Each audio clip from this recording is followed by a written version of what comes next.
Welcome to our vlog friends. आज सुट्टीचा दिवस होता तर म्हटलं गाडी सर्व्हिसिंग करून टाका, म्हणून आता आपण निघालो शोरूमले. गाडी टाकली मीनं सर्व्हिसिंगले. आता पाहू किती वेळ लागते. तर वॉशिंग झाले वाटते गाडी. ही आपली बसंती लाल गाड्या शीटवाली. किती गाड्या बाकी आहे? एवढ्या गाड्या बाकी आहे अजून. त्याच्यानंतर आपला नंबर लागेल. मग इकडं वॉशिंग सुरू आहे गाड्याची.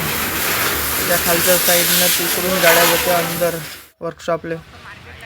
लय भरपूरसा असा वेळ होता म्हणून मग आता आम्ही बाहेर येऊन बसलो. एक गावचा सोबती भेटला, तो म्हणे चाल आपण बाहेर बसू म्हणे.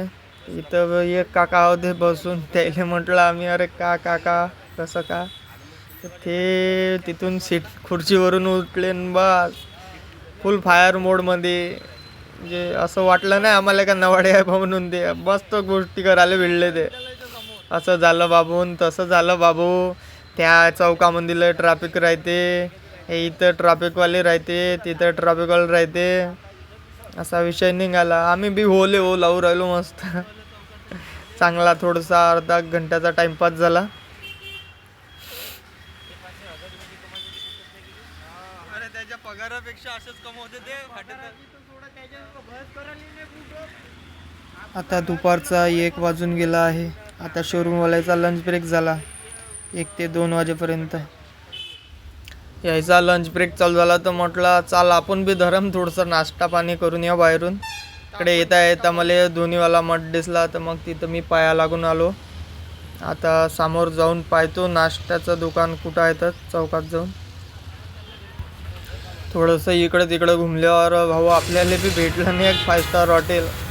तिथं काकाला म्हटलं का प्लेट आहे हो काका नाश्ता.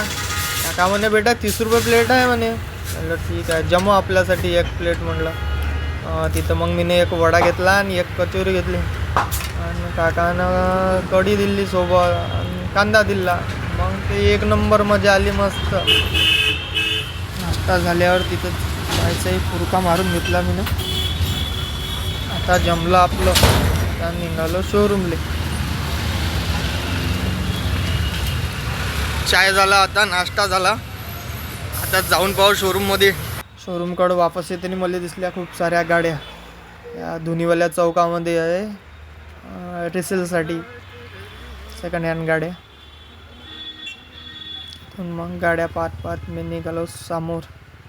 पण असं नाही म्हटलं एखाद्यानं का बाबू पैदल चालला, एवढ्या साऱ्या गाड्या उभ्या आहे ते एखादी घेऊन जावा म्हणून. वर्धा शहर.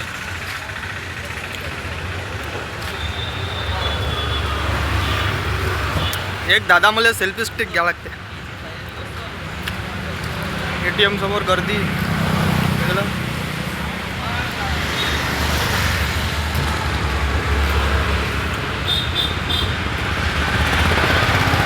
शोरूमवाले भल्ले बदमाश झाले, दिवसभर बसून ठेवतो. माझ्या अगोदरच्या गाड्याची सर्व्हिसिंग करून टाकली त्यानं. माझ्या गाडीला अजून हातच लावायचा आहे. बनवतो त्याचा पिक्चर. आता जातो थोडंसं काकाले परेशान करतो तिच्या. आता लागला आपल्या गाडीचा नंबर. क्लच प्लेटा टाका लागते भाऊ म्हणे. क्लच प्लेटा गेल्या म्हणे. म्हणलं ठीक आहे टाकून द्या. बुशिंग गिशिंग हे सगळं पकडून 2,500 हिशोब काढला आहे ना.